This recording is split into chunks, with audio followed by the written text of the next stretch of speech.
Hampir 2 tahun menahan penderitaan dan berharap bisa pulih kembali, gadis kecil Amora Roni Marito Purba, bocah perempuan berusia 7 tahun yang mengalami luka bakar hampir 60% ini justru meninggal dunia saat menjalani perawatan medis di Rumah Sakit Bunda Tamrin, Kota Medan, Sumatera Utara pada Selasa 3 Oktober 2023 lalu.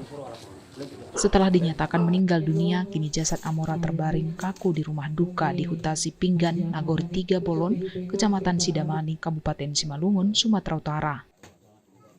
Setelah mengetahui almarhum meninggal dunia pada Rabu pagi 4 Oktober 2023, Bupati Kabupaten Simalungun, Radiapoh Hasiholan Sinaga, beserta istri dan sejumlah pejabat di jajaran pemerintahan Kabupaten Simalungun melayat ke rumah duka, guna menyampaikan rasa turut berduka cita yang mendalam atas kepergian almarhum.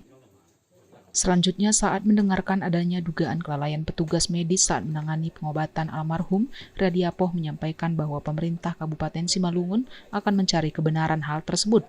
Jika ada terjadi malapraktek, bagaimana kita untuk mendampingi keluarga dari warga kita sendiri, wajib kita mendampingi dan membantu menolong mereka. Menurut Ari Girsang, paman korban, kondisi kesehatan Amora sebelum dibawa ke rumah sakit masih dalam keadaan sehat. Namun saat terjadi penanganan medis dari Rumah Sakit Akuplas, kondisi kesehatan Amora semakin menurun. Lalu pihak rumah sakit melakukan tindakan rujukan ke Rumah Sakit Bunda Tamrin.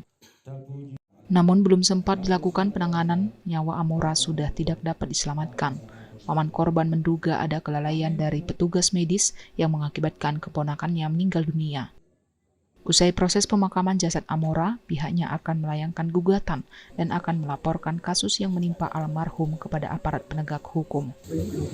Kami menduga ada dugaan lah